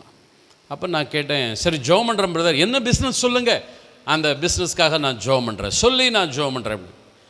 அப்போ அவர் ஒரு காரியத்தை சொன்னார், இந்த பிஸ்னஸை பண்ண போகிறேன். அந்த பிஸ்னஸ் கேட்டவுடனே நான் சொன்னேன், பிரதர் கொஞ்சம் யோசித்து செய்யுங்க, நிதானித்து செய்யுங்க. அப்போ இல்லை பாஸ்டர், இது எனக்கு நம்பிக்கை, ரொம்ப ரொம்ப கான்ஃபிடென்ஸ், இவர் தான் நமக்கு ஹெல்ப் பண்ணுறார். அந்த பிஸ்னஸ் என்னன்னா ஒரு இன்வெஸ்ட்மெண்ட், அந்த இன்வெஸ்ட்மெண்ட்டில் நீ 25% போட்டால் போதும், உனக்கு 100% ரிட்டர்ன்ஸ் கிடைக்கும். நீ கொடுக்குறது 25,000 ரூபாய், அவங்க சில மாதங்களில் 1 இயர்க்குள்ளே உன் கையில் கொடுக்குறது 1 lakh. எந்த ஷேர் மார்க்கெட்லையும் இந்த அளவுக்கு பிஸ்னஸ் கிடையாது. ஷேர் மார்க்கெட்டை கொஞ்சம் தெரிஞ்சவங்க பார்த்தீங்கன்னா இந்த அளவுக்குலாம் ரிட்டர்ன்ஸ் கிடையாது. பேங்க்கில் நீ போட்டேன்னா கூட 3 to 5, அதிகபட்சம் ஒரு 8% தான். வயசான காலத்தில் இருக்கிறவங்களுக்கு போட்டால் கூட 8% தான். இப்படியெல்லாம் யாருக்கும் 75% மேலெல்லாம் ரிட்டர்ன்ஸ் கிடையாது. 3 மடங்கு ரிட்டர்ன்ஸ் கிடையாது. அப்போ நான் சொன்னேன், பிரதர் இது சரியில்லை, வேண்டாம் வேண்டாம் வேண்டாம் அப்படின்னு. ஆனால் எனக்கு என்ன நான் சொல்கிறதுன்னு தெரியல. என்னோட நல்ல அட்டாச்சாக இருப்பார் அந்த பிரதர். ஆனால் நான் யோசித்து பார்க்குறேன், இந்த பிஸ்னஸ் வேணாம் பிரதர், இது கொஞ்சம் அவாய்ட் பண்ணுங்கன்னு நான் சொன்னதுலேருந்து அவர் என்னோட பழகிறதுல பேசுறதுல கொஞ்சம் டிஸ்டன்ஸ் கீப் பண்ணிட்டார். அவர் என்ன நினச்சிட்டாரோ தெரில, அவர் வளர்றது எனக்கு பிடிக்கலன்னு அவர் நினச்சிட்டாரா என்ன தெரியல. ஆனால் கர்த்தருக்கு மகிமை உண்டாக சொல்கிறேன், அவர் மிக பெரும் பண நெருக்கடிக்குள்ளே போனார். அவர் இன்வெஸ்ட் பண்ணாரா பண்ணலையா எனக்கு தெரியல, ஏன்னா அதுக்கடுத்து கான்டாக்டே இல்லை. நல்ல நல்ல செழிப்பு அப்படி இருப்பார். ஆனால் இப்போது பயங்கர நெருக்கடி, பிள்ளைகளுக்கு ஃபீஸ் கட்டுறதுக்கே கஷ்டப்படுறாருன்ற அளவுக்கு இருக்கிற ஒரு நெருக்கடிக்குள்ளே அவர் இருக்கிறார். அன்பானவர்களே, இந்த இன்வெஸ்ட்மெண்ட்டு என்னை தேடி வந்துச்சு. நான் உங்களுக்கு சொல்கிறேன் பாருங்கள், இது ஒரு 15 வருஷத்துக்கு முன்னாடி என்னை தேடி ஒரு பாஸ்டரே வந்தார். ஒரு பாஸ்டர் வந்து, பாஸ்டர் உங்கள் சர்ச்சில் இருக்கிற ஏழைகளுக்கெல்லாம் ஒரு பெரிய அற்புதமான வாய்ப்பு, அவங்க கையில் நீங்கள் ஒரு 10,000 வாங்கி கொடுங்க, அவங்களுக்கு நம்ம ஒரு 30,000 40,000 50,000 கூட கொடுக்கலாம். யார்கிட்டே அது பணம் இருந்தால் 25,000 50,000 வாங்கி கொடுங்க, 2 லட்சம் அப்படி கொடுக்கலாம். நான் ஆரம்பத்திலே கட் பண்ணிட்டேன். ஏன்னா இந்த பணத்தில் ஆரம்பத்திலேயே நான் நிறைய அடிப்பட்டு உளுந்து எழுந்து வந்துட்டேன். அதனால் என்ன சொன்னேன், பாஸ்டர், அவர் பாஸ்டர் கிடையாது, என்னுடைய ரொம்ப க்ளோஸ் ஃப்ரெண்டு, எப்பா இது கூட நீ செய்ய வேணாம், ஒரு ஊழியத்தில் இருக்கிறவன் மேலே வேறு காரியங்களில் அலுவல்களில் என்ன பண்ணி கொடுக்கூடாது, சிக்கிக்கொள்ளக்கூடாதுன்னு இருக்குது, இது வேண்டாம் அப்படின்னு நான் சொன்னேன். ஃப்ரெண்டு தான். ஆனால் அவர் என்ன பண்ணார், என்னை கேட்கல. அவர் என்ன பண்ணார், நிறைய இன்வெஸ்ட் பண்ணார். நானும் சொல்லிட்டேன், என் சர்ச் மக்களுக்கு நான் முழங்கார் போட்டு ஜெபம் பண்ணி கடன் பிரச்சனையிலேருந்து வெளியே கொண்டு வரேன். ஆமென். நல்ல உழைக்க வச்சு அந்த உழைப்பின் மூலமாக என் ஜனங்கள் மேலுக்கு வர ஆண்டவர் உதவி செய்வார். ஆமேன்னு சொல்லுங்களேன், கொஞ்சம் சத்தமாக ஆமேன்னு சொல்லுங்களேன். சொல்லணுன்னா நிறைய சொல்லலாம். நிறைய பாஸ்டர்ஸ், நிறைய பிஸ்னஸ்மேன்ஸ் ரொம்ப பிரச்சனையில் ஆயிட்டாங்க. ஒரு ஏஜி சர்ச் பாஸ்டர், பெரிய சபைக்குரிய போதகர், அந்த சபையை அவர் கையில் இல்லை. அவரும் எனக்கு ஒரு நண்பர் தான். விசாரித்தா சர்ச்சில், ஏன் என்னாச்சு, வேறு ஒன்றும் இல்லை, விசுவாசிகள்கிட்ட பணத்தை வாங்கி உங்களுக்கு நான் அவ்வளோ கொடுக்குறேன்னு சொல்லி கோடி கணக்கில் போய் லாக்காகி இன்றைக்கி ஸ்தாபனத்திலேயே இல்லை, சபையிலும் இல்லை. அன்பானவர்களே, பணம் தேவைதான், ஆனால் பண ஆசை எல்லா தீமைக்கும் வேறாக இருக்கிறது. ஒரு கேள்வியோடு நான் இந்த குறிப்புக்குள்ளே கடந்து போகிறேன். பணம் நம்மை ஆளுகை செய்கிறதா, பணத்தை நாம் ஆளுகை செய்கிறோமா? பணம் நம்ம கண்ட்ரோல் இருக்கிறதா, அல்லது அந்த பணம் நம்மை கண்ட்ரோல் பண்ணுகிறதா? 1 தீமோத்தேயு 6:17. இவ்வுலகத்திலே ஐஸ்வர்யம் உள்ளவர்கள் இருமாப்பான சிந்தனை உள்ளவர்களா இராமலும், நிலையற்ற ஐஸ்வர்யத்தின் மேல் நம்பிக்கை வையாமலும், நாம் அனுபவிக்கிறதற்கு சகலவித நன்மைகளையும் நமக்கு சம்பூர்ணமாய் கொடுக்கிற ஜீவனுள்ள தேவன் மேல் நம்பிக்கையை வைக்கவும். இந்த 1 தீமோத்தேயு 6 முழுசும் வாசிங்கன்னா அது ரொம்ப ரொம்ப ஆசீர்வாதமான ஒரு பணத்தை குறித்து நிறைய ஆலோசனைகளை கொடுக்கிற ஒரு அதிகாரம் உண்டென்றால் அது 1 தீமோத்தேயு 6. அன்பானவர்கள், இங்கே வாங்க. நாம் அனுபவிப்பதற்கு சகல நன்மைகளை நமக்கு ஆண்டவர் எப்படி கொடுக்கிறாரா? சம்பூரணமாய் கொடுக்கிறாரா? நல்ல கவனிங்க. ஆண்டவர் எவ்வளோ அந்த நான் மறுபடியும் சொல்கிறேன் பாருங்கள், ஆண்டவருடைய இருதயம் எப்படி தெரியுங்களா? ரொம்ப ரொம்ப நம்மளை ஆசீர்வதிக்கிறதுல அவ்வளோ சந்தோஷமான இருக்கிற இருதயம். எவன் வயிறு எறினாலும் எரியட்டும், அதெல்லாம் பரவாயில்ல. ஆனால் தேவன் நம்ம குறித்து என்ன தெரியுமா நினைச்சிருக்கிறாரு? சகலவித நன்மைகளை நமக்கு எப்படி கொடுக்கிறார்? சம்பூர்ணமாக கொடுக்கிறார். எப்பா, சந்தோஷத்தில் நீ நிறைவாக இருக்கணும், அறகுறையாக இல்லை, எல்லாத்துலேயும் நல்ல நிறைந்து வழிகிற தாவீது சொல்கிறான் பாருங்க, என் பாத்திரம் அப்படிப்பட்ட ஆசீர்வாதத்தில் நீ இருக்கணும். இதுதான் ஆண்டவருடைய வாக்குத்தத்தம். ஆனால் இங்கே நீங்கள் கவனிக்க வேண்டிய முக்கியமான வாக்குத்தத்தம், நான் இந்த 2வது பாயிண்ட் எதில் கொண்டு போகிறேன், நம்முடைய நம்பிக்கை மாறிடக்கூடாது. ஒரு போதை மயக்கம் வந்துடுது. ஜீவனுள்ள தேவன் மீது தான் நம்ம நம்பிக்கை வைக்கணும். சம்பாதியத்திற்கும் ஆசீர்வாதத்திற்கும் நம்முடைய நம்பிக்கை எதன் மேலே தான் இருக்கணும். ஆனால் இவ்வுலகத்தில் ஐஸ்வர்யமாய் இருக்கிறவர்கள் நிலையற்ற ஐஸ்வர்யத்தின் மேலே நம்பிக்கை வைக்கிறார்கள். நம்பிக்கை கொஞ்சம் தேவன் பக்கத்தில் இருந்து அப்படியே பணத்தின் மேலே போதும். எப்படி இவர்களை கண்டுபிடிக்கலாம்? பணம் கூட கூட சுபாவம் கூடும், சுபாவம் மாறிடும், அன்பு குறையும். பணம் என்ன கண்ட்ரோல் பண்ணுதா, பணத்தை நான் கண்ட்ரோல் பண்ணுறேன்னா எப்படி டிஃப்ரெண்ட் தெரியும் தெரியுமா? பணம் கூட கூட, ஐஸ்வர்யம் கூட கூட ஆளுனுடைய அந்த கேரக்டர் மாறிடும், அவருடைய சுபாவம் மாறிடும், அவருடைய கமிட்மெண்ட் அந்த அந்த அந்த அன்பு இருக்காது. அன்பானவர்களே, வறுமையில், ஏழ்மையில், ஒன்றுமில்லாத சூழ்நிலையில் அன்பா ஐக்கியமாக இருந்த பல குடும்பங்கள், உறவுகள், நட்புகள் பணம் பெருகின பின்பு, ஐஸ்வர்யம் அதிகமான பின்பு உரசல்களும் விரிசல்களும் இருக்கிற பரிதாபமான சூழ்நிலையை குடும்பத்தில் பார்க்கிறோம், நட்பில் பார்க்கிறோம். பணம் நம்முடைய கண்ட்ரோலை இழக்க வைக்கிறது. தேவன் மீது இருக்கிற நம்பிக்கையை தூக்கி என்ன பண்ணுகிறது? அந்த பணத்தின் மீது வைக்கிறது. அதனால் நம்முடைய சுபாவம் மாறுகிறது.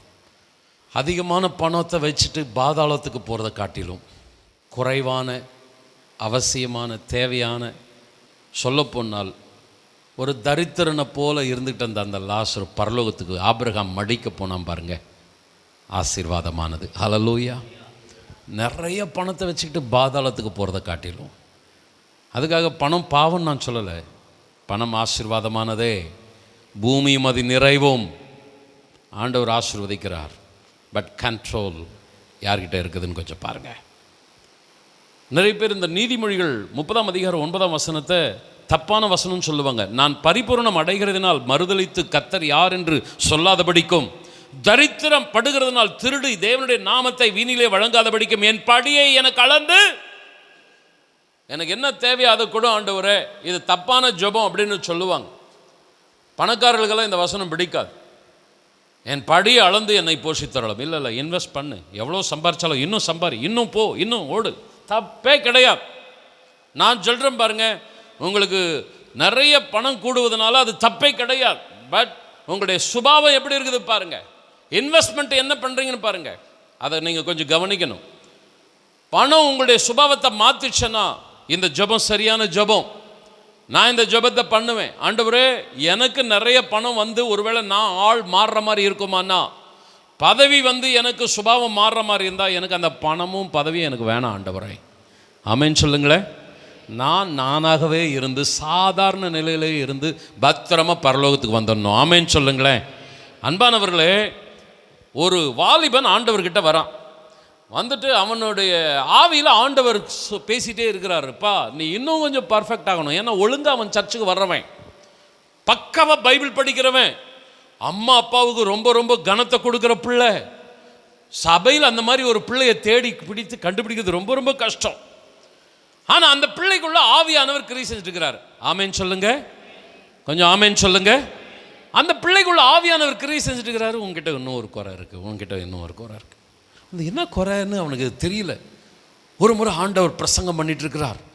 போதகரே, ரபி, நான் இன்னும் என்ன செய்யணும் பூர்ணனா இருக்கணும்னா, ஆண்டவர் அவனை ஒத்து பார்க்குறார். ரொம்ப ரொம்ப நல்ல பையன், வீட்டுக்கு நல்ல பையன், சபைக்கு நல்ல பையன். ஆனால் இந்த மணின்ற விஷயத்தில் கொஞ்சம் இவன் தடுமாறிட்டு இருக்கிறான். உன்னிடத்துல ஒரு குறைவு இருக்குது மகனே, உங்ககிட்ட இருக்கிற பணத்தில் உனக்கு தேவையானது வச்சுக்கோ, உனக்கு தேவைக்கு அதிகமாக இருக்கிறது கொஞ்சம் விற்று ஏழைகளுக்கு கொடு, கொஞ்சம் மற்றவர்களுக்காக செலவிடு. அவன் மிகுந்த ஆஸ்தி உள்ளவனாய் இருந்தபடினால் இந்த வார்த்தைகளை கேட்ட பின்பு மிகுந்த துக்கத்தோடு அவரை விட்டு ஆண்டவர் சொல்றார், ஐஸ்வர்யவான்கள் பரலோக ராஜ்யத்தில் பிரவேசிப்பது எத்தனை. அன்பானவர்களே, ஆண்டவர் நமக்கு உதவி செய்வாராக. இன்றைக்கு நீங்கள் இருக்கிறதை காட்டிலும் 1000 மடங்கு உங்களை பலுகி பெருக செய்வாராக. ஆமென் சொல்லுங்களேன். ஈசாக்கு விதை விதைத்தான், 100 மடங்கு அவன் அறுவடை செய்தான். கர்த்தர் உங்களுடைய வருமானத்தை 100 மடங்கு 1000 மடங்கு பெருக செய்வாராக. ஆமென் சொல்லுங்களேன். யோபு இழந்ததை காட்டிலும் 2 மடங்கு அவன் அதிகமாய் பெற்றுக்கொண்டான். நீங்கள் எவ்வளோ லாஸ் ஆகிருக்கிறீங்களோ அதுக்கு 2 மடங்கு கர்த்தர் உங்களுக்கு தருவாராக. ஆமென் சொல்லுங்களேன். ஆனால் ஒன்றுத்தை மாத்திரம் ஜெபிக்க மறந்துடாதீங்க, ஆண்டவரே நானாகவே இருக்கணும், சுபாவம் மாறிடக்கூடாது, என்னுடைய கண்ட்ரோல் இழந்துடக்கூடாது, ஐஸ்வர்யம் பெருகிறதுனால இருமாப்பு வந்துடக்கூடாது. 1 தீமோத்தேயு 6ஆம் அதிகாரம் 17ஆம் வசனம், அந்த இருமாப்பு வந்துடக்கூடாது, பெருமை வந்துடக்கூடாது. அதே அன்புல, அதே அர்ப்பணிப்பில் நான் இருக்க கிருபைதார். கொஞ்சம் சத்தமாமேன்னு சொல்லுங்க. இந்த கமிட்மெண்ட் இருக்குமானா நான் சொல்கிறேன் அருமையானவர்களே, உங்களுக்கு ஆண்டவர் கொடுக்கறத நிறுத்தவே மாட்டார், அடை கொட்டிகிட்டே இருப்பார். இல்லைப்பா இவன் கொஞ்சம் பெருமை வந்துடுது, இவன் கொஞ்சம் ஆள் மாறுறான்னா விட்ரா பண்ணிடுவார். ஏன்னா அவருக்கு தேவை உன் ஆத்துமா. ஆமென். நீ தான் வேணும். உங்ககிட்ட நிறைய கொடுத்து பாதாளத்துக்கு அனுப்பிடுவாரா? அப்போ உங்ககிட்ட நிறைய கொடுக்கணுமா? நீ ஆயிரு. ஆமென் சொல்லுங்க. எந்த விதத்துலையும் உங்களுடைய சுபாவம் மாறிடக்கூடாது. 2 கரங்களை உயர்த்தி, ஆண்டவரே நீர் கொடுக்கிறவர் அப்பா, ஒருபொழுதும் பறிக்கிறவர் அல்ல. ஒருவேளை சத்துரு பறித்தால் 2 மடங்கு கொடுக்கிறவர், கடினமாய் உழைத்தால் 100 மடங்கு ஆசீர்வதிக்கிறவர், இஸ்ரவேல் ஜனங்களை 1000 மடங்கு பெருக பண்ணினவர். எங்கள் சபை மக்களை ஆசீர்வதியோ ஆண்டவர். 2 மடங்கோ 100 மடங்கோ 1000 மடங்கோ பெருக பண்ணோம். சத்தமா ஆமென் சொல்லுங்க. ஆனா ஆண்டவரே, ஒருபொழுதும் நீர் எங்களுக்கு கொடுக்கிற பணம் எங்களை சபை விட்டு கொண்டு போயிடக்கூடாது, சத்தியத்தை விட்டு கொண்டு போயிடக்கூடாது, அன்புல அபிஷேகத்தில் எங்களை வெளியே கொண்டு போயிடக்கூடாது. ஆமென் சொல்லுங்க. படிப்பு, பணம், பதவி எல்லாமே நாங்கள் இன்னும் உம கிட்ட வரணும். ஆமென் சொல்லுங்களேன். ரொம்ப பிடிச்ச பாட்டு, தேவனே நான் உமது அண்டையில், ஹல்லேலூயா, கிருபையாய் நீர் எனக்கு தருவது எல்லாம் அருமையாய் என்னை உம் அண்டையில் கொண்டு வந்து சேர்க்கும் அன்பின் தூதனாக செய்யும். ஆமென் சொல்லுங்க கொஞ்சம் சத்தமா. எவ்வளவு கர்த்தர் கொடுத்தாலும் நான் உமோடு இருப்பேன் ஆண்டவரே, உம்மை விட்டு விலகவே மாட்டேன். ஆமென் சொல்லுங்க. வாலிப வயசுல இந்த வாக்குறுதி கொடுக்கிற தேவ பிள்ளையே, நிச்சயமா கர்த்தர் உன்னை உயர்த்துவார். பெரிய ஆளா நீ வருவ. இதே சபையில உண்மையா இரு, மாறிடாத. ஆமென் சொல்லுங்க. ஆண்டவர் ஆசீர்வதிப்பாராக. ஒரு உண்மையான ஆள்கிட்ட கோடியை கொடுக்கறது கூட கர்த்தர் ரெடியா இருப்பார். கோடி கணக்கில் கூட கர்த்தர் கொடுப்பார். ஏன்னா அவருக்கு தெரியும், இந்த இவன் கையில் இதை கொடுத்தா இவன் தனக்கும் மற்றவர்களுக்கும் எல்லாத்துக்கும் இதை கரெக்டாக நிர்வாகம் பண்ணுவான்னு தெரியும். ஒரு சிலர்கிட்ட கோடியை கொடுத்தா அவங்க கோடிக்கு போயிடுவாங்க, தெருக்கோடிக்கு போயிடுவாங்கன்னா கொடுக்க மாட்டார். ஆமென் சொல்லுங்க. ஆண்டவர் உங்களை எல்லாரையும் ஆசீர்வதிப்பார். ஏதோ ஒன்று உங்களுக்கு பேசணும்னு நான் எடுக்கலைங்க இந்த வசனம், ரியலாக சொல்கிறேன். ரொம்ப இதுக்காக நான் எஃபோர்ட் எடுத்து இந்த மெசேஜ் உங்கள் மத்தியில் வச்சிட்ருக்கிறேன். ஒரு சிம்பிள் டெக்ஸ்ட் மெசேஜை கொடுத்துட்டு போயிடுறது ரொம்ப ஈஸி. ஆனால் தேவனுடைய இருதயத்தை உங்ககிட்ட கொண்டு வரேன். என் ஜனங்கள் 2 மடங்கு 100 மடங்கு 1000 மடங்கு பெருகணும். கீழே இருக்கக்கூடாது. சொல்லுங்களேன். வாளாக இருக்கக்கூடாது, கடன் வாங்கக்கூடாது. அப்படியே ஆவதாக, அப்படியே ஆவதாக. ஒரே ஒரு சம்பவத்தை சொல்லிட்டு நான் கடந்து போகிறேன். யோவான் 6ஆம் அதிகாரம் 12ஆம் வசனம். திருப்தி அடைந்த பின்பு அவர்கள் தம்முடைய சீஷர்களை நோக்கி, ஒன்றும் சேதமாய் போகாதபடிக்கு மீதியான துணிக்கைகளை சேர்த்து வையுங்கள் என்றார். இந்த 2வது குறிப்பில் இருக்கிற இந்த ஒட்டுமொத்த பாயிண்ட்டையும் நான் இந்த ஒரு சம்பவத்தில் சுருக்கிறேன். செலவிடு, சேமிப்பு. செலவிடுறத கவனமாக செலவிடணும். கருமையாக இருக்காத, செலவிடுறத பண்ணு. தேவனுடையதை தேவனுக்கு கொடு, ராயனுடையதை ராயனுக்கு கொடு, ஏழைகள் எளியவர்களுக்குரியதை ஏழை எளியவர்களுக்கு. கருமையாக இருக்காத, செலவிடு. அதே சமயத்தில் ஒட்டுமொத்தத்தையும் காலி பண்ணிட்டு ஒன்றும் இல்லாமல் ஓட்டாண்டியாக இருக்காத, சேமித்து. ஆண்டவர் பாருங்க, இந்த ஒரு சம்பவத்தை பாருங்க. ஆரம்பத்தில் இவங்க கையில் என்ன இருக்குதுன்னா 5 அப்பம் 2 மீன், ரொம்ப கம்மி, சின்ன பையனுக்குரிய ஃபுட்டு. அதுக்கடுத்து அவர்கள் கையில் எவ்வளோ இருக்குதுன்னா 5000 பேருக்குரிய ஃபுட்டு. செகண்டில் அப்படியே மாறுது, காட்சி மாறுது. 5 அப்பம் 2 மீன், சின்ன பையன் வயிற்றுக்குரியது, அப்படியே ஒரு பெரிய விருந்து சாலையை ஆண்டவர் மாத்துறார். சீஷருடைய இருதயம் ஆரம்பத்தில் எப்படி தெரியுங்களா இருந்துச்சு? ஆண்டவரே, ஜனங்களை நம்ம அனுப்பிடலாம், அவங்க வீட்டுக்கு நம்ம என்ன பண்ணிடலாம். அவங்களுடைய மைண்டு எப்படி இருந்துச்சுன்னா, அடுத்தவர்களுக்கு ஷேர் பண்ணக்கூடாத ஒரு குணம் இருந்துச்சு. ஆனால் ஆண்டவர் பாருங்க, உன் கையில் இருக்கிறது 5 அப்பம் 2 மீனா? ஆமென் சொல்லு. ஷேர் பண்ணு. ஆமென். உன் கையில் இருக்கிறது 5000மா? ஷேர் பண்ணு. ஹல்லேலூயா. என் கையில் இருக்கிறது என்னத்துங்க பத்தும்? ஏழை விதவை எலியா கிட்ட சொல்கிறா, கொஞ்சம் அப்போ கொஞ்சம் என்ன சாப்பிட்டு சாகப்போ. நான் சொல்கிறேன், ஆண்டவருடைய நாமத்தினால ஷேர் பண்ணு, குறையவே குறையாது. இயேசுவின் நாமத்தில் சொல்கிறேன், உங்கள் வீட்டில் இருக்கிற சம்பளம் 5 அப்பம் 2 மீனா? ஷேர் பண்ணுங்க. ஆமென் சொல்லுங்க. உங்கள் வீட்டுக்கு 5000த்துக்குரியதை கர்த்தர் கொடுப்பார். அப்பையும் ஷேர் பண்ணுங்க. ஆமென் சொல்லுங்களேன். சீஷர்களுக்கு ஆண்டவர் கற்றுக் கொடுக்கிறார், ஷேர் பண்ணு. ஆரம்பத்தில் அவங்க எப்படி இருந்தாங்க தெரியுமா? இல்லை அவங்கள அனுப்பிடலாம், எதுக்கு இந்த ரிஸ்க்கு, கொடுக்க வேணாம், நமக்கு இல்லை. ஆண்டவர் சொல்கிறார், ஷேர் பண்ணு, செலவிடு. 2வது ஆண்டவர் கற்றுக் கொடுக்கிறார், மீதியானதை ஒன்று வீணா போகாதபடி சேர்த்துவை. எவ்வளோ ஆண்டவர் நல்ல ஆண்டவர் பாருங்கள். நீதிமொழிகளை பார்த்தீங்கன்னா எறும்பு வச்சு கற்றுக் கொடுக்குறாரு. எறும்பு கிட்ட தலைவன் இல்லை, ராஜா இல்லை. மழை காலத்துக்கு வேணும், கோடை காலத்தில் என்ன பண்ணுகிறது? சேர்த்து வைக்கிறது. அந்த எறும்பு கிட்ட போய் கற்றுக்கொள். நிறைய வசனங்கள் இருக்கிறது. அன்பானவர்களே, சேமிப்பு உங்களுக்கு பாதுகாப்பான எதிர்காலத்தை கொண்டு வரும். அதே சமயத்தில் கருமையை போல இருக்காதீங்க. தேவனுக்கு கொடுக்கறத கொடுங்க. ஆமென். உங்கள் குடும்பத்தில் நியாயமாக செலவிட வேண்டியவைகளை செலவிடுங்க. கஞ்சனாக இருக்காதீங்க. தாராளமாக செலவு பண்ணி கடனில் மாட்டிக்காதீங்க. நிதானமாய் ஞானமாய் சேமிப்பையும் எடுத்து வையுங்கள். உங்கள் வருங்காலம் பிரகாசமாக இருக்கும். சத்தமாக ஆமென் சொல்லுங்க. ஃபைனல் பாயிண்ட், ரொம்ப ரொம்ப முக்கியமான பாயிண்ட். உண்மையான ஐஸ்வர்யம் எது? நான் இதே பணத்தை மாத்திரம் பேசிட்டு முடிச்சிட்டேன்னா நல்லா இருக்காது. உண்மையான ஐஸ்வர்யம் எது? பணம் உண்மையான ஐஸ்வர்யமா?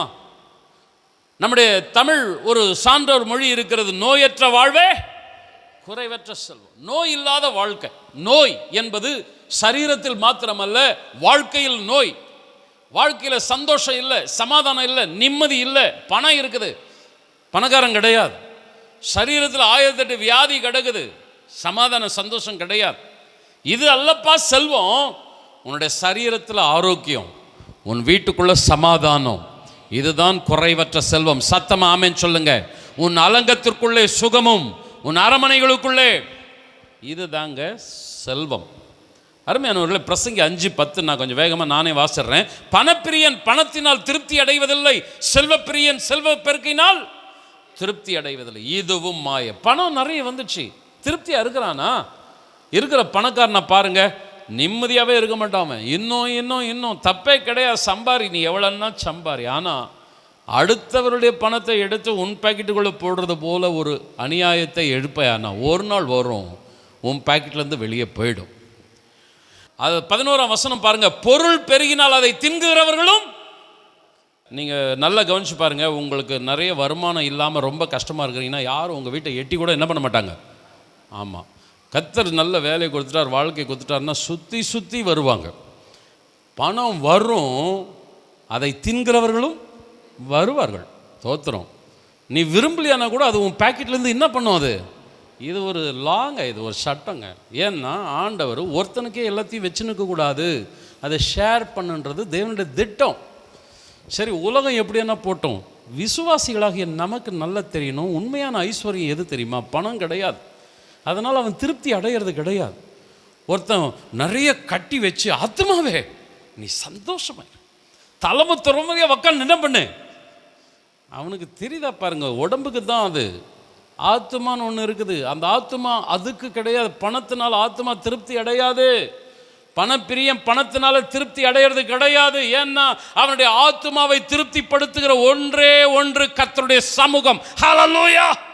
உண்மையான ஐஸ்வர்யம் என்பது தேவனுடைய சமூகங்க. அதனால தான் வேதம் சொல்லுகிறது, கர்த்தரின் ஆசீர்வாதமே ஐஸ்வர்யத்தை தரும். அதனுடைய அவர் என்ன பண்ண மாட்டார். ஏங்க, தேவன் தருகிற ஆசீர்வாதம் இருக்கு பாருங்க, பணம் கிடையாதுங்க. அந்த சுகம், சமாதானம், நிம்மதி, அவருடைய அன்பு, அவருடைய வல்லமை, அவருடைய மகிமை, இதுதாங்க ஐஸ்வர்யம். சபை, இந்த சபை ஐஸ்வர்யம் உள்ள சபையா இருக்கணும். எதுல ஐஸ்வர்யம்? இந்த காணிக்கப்பட்டு நிரம்பி வழியணுமா? அது நிரம்பலையான கூட எனக்கு அதை பற்றி கவலை கிடையாது. இந்த சபையில் தேவ மகிமை நிரம்பி இருக்கணும். கரங்களை தட்டி இந்த சபை அன்புள்ள சபையா இருக்கணும். ஒருவருக்கொருவர் ஐக்கியமான சபையா இருக்கணும். தேவ சாயலை பிரதிபலித்துப்படுத்துகிற சபையா இருக்கணும். இதுதாங்க இந்த சபையினுடைய ஐஸ்வர்யம். ஆமென் சொல்லுங்களேன். உண்மையான ஐஸ்வர்யம் என்பது தேவனுடைய அந்த மகிமை, தேவனுடைய பிரசன்னம், தேவனுடைய வல்லமை. பிலிப்பியர் 4:19 மாத்திரம் வாசிங்க. என் தேவன் தம்முடைய ஐஸ்வர்யத்தின்படி உங்கள் குறைவுகளை எல்லாம் கிறிஸ்து இயேசுவுக்குள் மகிமையிலே நிறைவாக்குவார். தேவனது ஐஸ்வர்யம் எது? இந்த வசனத்தின்படி என் தேவன் தம்முடைய ஐஸ்வர்யத்தின்படி. தேவனது ஐஸ்வர்யம் பணமா? தேவனது ஐஸ்வர்யம் என்பது அன்பு, மனமகிழ்ச்சி, சமாதானம். ஆண்டவர் சொல்றா பாருங்க, உலகம் தருகிற சமாதானம் அல்ல, என் சமாதானம். இதுதாங்க தேவனது ஐஸ்வர்யம். அவருடைய மகிமை.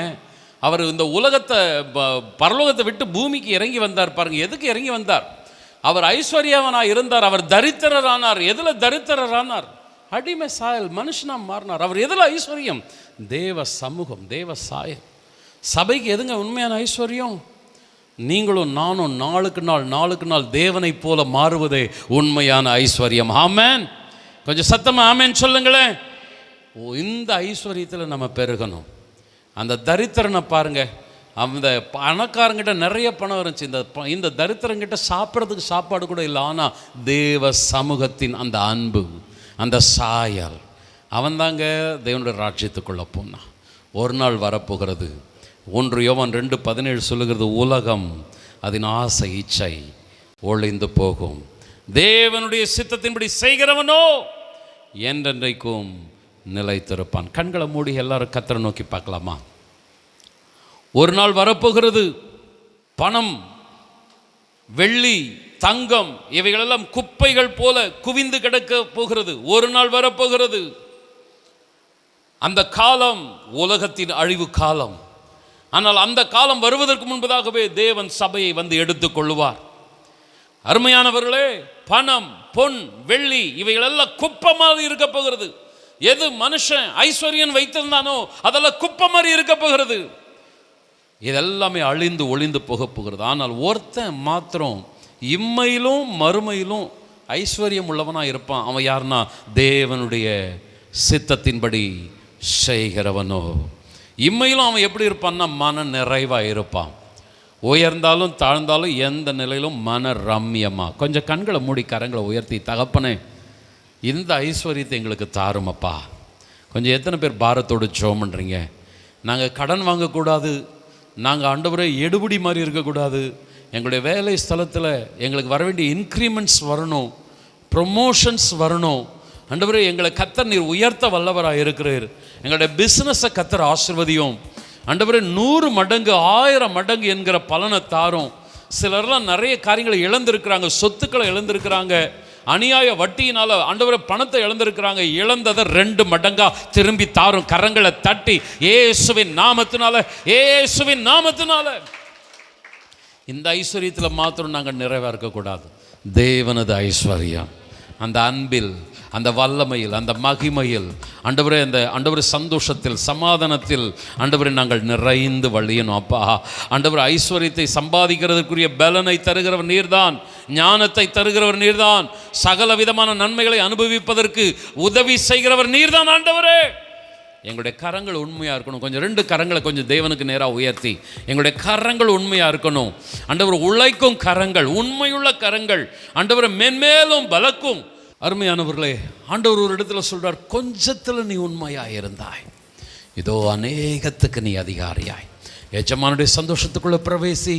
கொஞ்சம் கரங்களை உயர்த்தி, நான் என்னுடைய கரங்களை உயர்த்துறேன், உங்களுடைய கரங்களை உயர்த்துங்க. ஆண்டவரே இந்த கரம் உண்மையாக இருக்கணும் அப்பா. இந்த கரம் ஆண்டவரே உழைக்கிற கரமாக இருக்கணும். இந்த உழைக்கிற கரம் ஆண்டவரே, ஆண்டவரே என்னுடைய குடும்பத்திற்கும் சரி, தேவனுடைய ராஜ்யத்துக்கும் சரி, தேவையுள்ளவர்களுக்கும் சரி செலவிடுகிற கரமாக இருக்கணும். அதே சமயத்தில் சேமிக்கிற கரணமாக இருக்கணும். எதிர்காலத்துக்குரிய ஆண்டவரே ஆசீர்வாதங்களை திட்டமிடுகிற ஆண்டவரே கரமாக இருக்கணும். கொஞ்சம் எல்லாரும் வாய்களை திறந்து, ஆண்டவரே எங்களுடைய கரங்களை ஆசீர்வதியும். நீ கையிட்டு செய்யும் வேலைகளில் எல்லாவற்றிலும் கர்த்தர் உன்னை ஆசீர்வதிப்பார். ஹல்லேலூயா. நீ வாளாக இருக்க மாட்டாய், நீ கீழாக இருக்க மாட்டாய், நீ தலையாக இருப்பாய், மேலாக இருப்பாய். நீ கடன் வாங்கி கொண்டே இருக்க போகிறதில்லை. இந்த 2026 பொருளாதார ஆண்டிலே ஓ கர்த்தர் உன்னை கொடுக்கிறவனாய் மாற்றப் போகிறார். கரங்களை தட்டி இயேசுவின் நாமத்தினால ஆண்டவர் எல்லா வீடுகளிலும் ஆண்டவர் வேண்டிய திரவியமும் எண்ணெயும் நிறைந்து வழியட்டும். பற்றாக்குறைகள், வறுமைகள் அகலட்டும். அந்த விதவையின் வீட்டை ஆசீர்வதித்தது போல ஆசீர்வதியும். 2 கரங்களை உயர்த்தி பகிர்ந்து கொடுக்கிற குணத்தை தார். எங்கள் கையில் இருக்கிறது 5 அப்பம் 2 மீனாக இருந்தாலும் சரி, 5000 இருந்தாலும் சரி, ஷேர் பண்ணணும். ஆண்டவரே எல்லாமே எனக்குன்னு எடுக்கக்கூடாது, உமது கரத்தில் வாங்கி உமக்கு கொடுக்குறோன்னு தாவீது சொல்கிறான். அப்பா எங்கள் வீட்டுக்கு வர்றது நாங்கள் சம்பாதிக்கிறதெல்லாம் எங்கள் படிப்பினால் அல்ல, எங்கள் திறமையினால் அல்ல, உம்முடைய கிருபையினால். ஹல்லேலூயா. நாங்கள் ஆண்டவரை கொடுக்கணும் அப்பா, நாங்கள் உண்மையாக இருக்கணும் ஆண்டவரே. ஐயா முக்கியமாக அந்த ஆண்டவரே தேவனது ஐஸ்வர்யம், அந்த ஆண்டவரே அன்பு, வல்லமை, மகிமை, அதிகாரம், சமாதானம், மன மகிழ்ச்சி ஆண்டவரே சொல்லிட்டே போகலாம். 2 கரங்களை உயர்த்தி ஆண்டவரே இதில் நாங்கள் ஐஸ்வர்யவான்களாக இருக்கணும்ப்பா. ஆண்டவரே எங்களுக்காகத்தானே நீர் பிறந்தீரப்பா, எங்களுக்காகத்தானே நீர் மனுக்கோலம் எடுத்தீரப்பா, எங்களை உம்மை போல மாற்றுவதற்காகத்தானே நீர் எங்களை போல ஆனீர் ஆண்டவரே. அப்போ எங்களை தாழ்த்துகிறோம் ஆண்டவரே, உம்முடைய வல்லமையினால் எங்களை நிரப்பும் ஆண்டவரே. ஆமென் சொல்லலாமா? இந்த உலகம், இந்த ஐஸ்வர்யம் கொஞ்சம் மயக்கத்தை கொடுக்கக்கூடியது. இதுதான் நான் பயத்தோடு வைக்கிறேன். கொஞ்சம் கரங்களை உயர்த்தி பேசுகிற எனக்குள்ளேயும் ஒரு பயம், கேட்குற உங்களுக்குள்ளேயும் ஒரு பயம் வரட்டும். இந்த ஐஸ்வர்யம் கொஞ்சம் மயக்கத்தை ஏற்படுத்திடும், நம்மளை தடுமாற பண்ணிடும். எத்தனை பேர் ஒப்பு கொடுக்க போகிறீங்க? ஆண்டவரே, நான் இன்னைக்கு எப்படி உண்மையாக இருக்கிறேனோ வருகை வரை எவ்வளவு பணம் வந்தாலும், எவ்வளவு உயர்ந்தாலும், எவ்வளவு பதவி வந்தாலும் நான் மாறவே கூடாது, குணம் மாறவே கூடாது. உம்முடைய அபிஷேகத்தினால என்னை நீ நிரப்புன ஆண்டவரே. ஆமென், ஹல்லேலூயா, ஹல்லேலூயா. மண்ணுலக மாயை என்னை மாற்றிடாமலே மகிமையான அபிஷேகத்தால் காப்பவரே. சொல்லுங்க, மண்ணுலக மாயை என்னை மாற்றிடாமலே மகிமையான அபிஷேகத்தால் காப்பவரே. விண்ணவரே, உங்க பாதம் சேரும் வரையில், விண்ணவரே உங்க பாதம் சேரும் வரையில் என் மன்னவரே கிருபையாய் நடத்திடுமே. என் மன்னவரே கிருபையாய் நடத்திடுமே. ஆராதனை செய்கின்றேன் என் இயேசப்பா, உங்க அன்பெல்லாம் நினைச்சி ஆராதிக்கின்றே. ஆராதனை செய்கின்றேன் என் இயேசப்பா, உங்க அன்பெல்லாம் நினைச்சி ஆராதிக்கின்றே. நல்ல கரங்களை தட்டி ஆவியில நிறைந்து, ஆண்டவருடைய ஆவியினால என்னை நிரப்புவீராக. மண்ணுலக மாயங்கள், ஐஸ்வர்ய மயக்கங்கள் என்னை மாற்றிவிடக் கூடாது. அந்த மகிமையான அபிஷேகத்தில் ஆண்டவரே உம்முடைய ஆவியில இறுதி வரை ஆண்டவரை நிலைத்திருக்க கிருபை தாரும். இந்த உலகத்திலும் மகிமையிலும் நாங்கள் செழிப்பாய், நிறைவாய், ஆசீர்வாதமாய் இருக்க கிருபை தாரும். சத்தமாமேன்னு சொல்லலாமா? பாஸ்டர் ரகுராஜ்குமார் அவர்கள் நம்ம இறுதி ஜெபத்திலே நடத்துவார். சர்வ வல்லமை நிறைந்த எங்கள் அன்பின் பரலோக பிதாவே, உம்முடைய குமாரனாகிய இயேசு கிறிஸ்துவின் நாமத்தினாலே வருகிறோம். இந்த அருமையான கால வேளையில் ஆண்டவரே, உம்முடைய சமூகத்தில் வந்து உம்மை ஆராதிக்கும்படியாகவும், உம்மை தொழுது கொள்ளும்படியாகவும், நல்ல வார்த்தைகளை கேட்கும்படியாகவும் நீர் எங்களுக்கு பாராட்டின கிருபைகளுக்காக நாங்கள் நன்றி செலுத்துகிறோம். ஆண்டவரே, ஆண்டவரே, உம்முடைய ஐஸ்வர்யத்தின்படி எங்களுடைய குறைவுகளை எல்லாம் கிறிஸ்து இயேசுவுக்குள் நிறைவாக்குகிற தேவன். இந்த உலகத்திலே ஆண்டவரே, நாங்கள் வாழுவதற்கு பணம் தேவை. ஆனால் அதிலே நாங்கள் விழுந்து விடாதபடிக்கு அதை எப்படி செலவழிக்க வேண்டும், அதை எப்படி சேமிக்க வேண்டும் என்ற நல்ல வார்த்தைகளை இன்றைக்கு காலவேளையில் உம்முடைய வசனத்தை கொண்டு எங்களோடு கூட பேசினதற்காக ஸ்தோத்தரிக்கிறோம். ஆண்டவரே, ஆண்டவரே, இன்றைக்கு அநேக கிறிஸ்தவ குடும்பங்களில் இப்படிப்பட்ட பாடுகளின் வழியாக, உபத்திரவத்தின் வழியாக கடந்து போகிறாங்க. ஆண்டவரே, அநேக இடங்களில் கிறிஸ்தவ குடும்பங்கள் தான் கடன் வாங்குறதுல ஆண்டவரே சிக்கிக் கொள்ளுகிறதை நாங்கள் பார்க்கிறோம். ஆனால் எங்களுடைய சபையிலே கர்த்தர் தம்முடைய மகிமையினால் எழுந்தறுதல் இருக்கிறதுக்காக ஸ்தோத்தரிக்கிறோம். இந்த சபைக்காக விசேஷமாக ஜெபிக்கிறங்க தாவே. இயேசுவின் நாமத்தினாலே கடனில் இருக்கிறவர்கள் எல்லாருமாக சீக்கிரமாக கடனிலிருந்து வெளியே வருவார்களாக. ஆண்டவர், இனி இவர்கள் கொடுக்கிறவர்களாய் மாறுவார்களாக. நிறைவாக ஆசீர்வதிப்பீராக. அல்லேலூயா. ஆண்டவரே, அவர்கள் இனி ஆசீர்வாதமாய் மாற கர்த்தர் அவர்களுக்கு உதவி செய்ய முடியாது நான் ஜெபிக்கிறேங்க தாவே. ஆண்டவரே, நாங்கள் கேட்ட அந்த வார்த்தையின் பிரகாரம் நடந்து ஆண்டவரே, எல்லாவற்றுக்கும் மேலாக ஆவியிலே, ஆவிக்குரிய வாழ்க்கையிலே நாங்கள் ஐஸ்வர்யவான்களாய் மாற, ஆண்டவருடைய ராஜ்யத்திற்கு தகுதியுள்ளவர்களாக மாற எங்களுக்கு கிருபை செய்ய முடியாது ஜெபிக்கிறோம். செய்தி கொடுத்த நம்முடைய தாசரை ஆசீர்வதிங்க. இந்த சபையை கொண்டு இந்த சபையில் வைத்து கர்த்தர் அவரை பயன்படுத்துகிறேன். இன்னும் ஆயிரங்களுக்கு அவரை பயன்படுத்தும்படியாக நாங்கள் ஜெபிக்கிறோங்க தாவே. அவருடைய வார்த்தைகள் அநேகருக்கு பிரயோஜனமாய் மாறுவதாக. அவருடைய குடும்பத்தை கர்த்தர் ஆசீர்வதிப்பீராக. இந்த சபையாரை கர்த்தர் ஆசீர்வதிப்பீராக. சபையில் இருக்கிற ஒவ்வொரு குடும்பங்களை ஆசீர்வதிப்பீராக. ஹல்லேலூயா. ஆண்டவரே, உம்முடைய சமூகத்தில் வந்து நிற்கும் போது இந்த சபையார் கர்த்தருக்கு முன்பாக உண்மையும் உத்தமம் உள்ளவர்கள் என்கிற அந்த சாட்சி பெறுகிறவர்களாக கர்த்தர் அவர்களை மாற்றும்படியாக ஜெபிக்கிறேன். ஹல்லேலூயா. எல்லா இடுக்கண்களுக்கு விலக்கி காத்துக்கொள்வீராக. எல்லா பொல்லாப்புகளுக்கு விலக்கி காத்துக்கொள்வீராக. எதிலும் சிக்கிக் கொள்ளாதபடி அவர்களை காத்துக்கொள்வீராக. இயேசுவின் இரத்தமுடைய பிள்ளைகளை வேலி அடித்து பாதுகாக்கும்படியாக ஜெபிக்கிற கர்த்தாவே. உடைய நிறைவான ஆசீர்வாதம் ஆண்டவரே, குறைவுகள் எல்லாவற்றையும் எடுத்து போட்டு நிறைவாய் நிரப்பும்படியாக நாங்கள் ஜெபிக்கிறோம் ஆண்டவரே.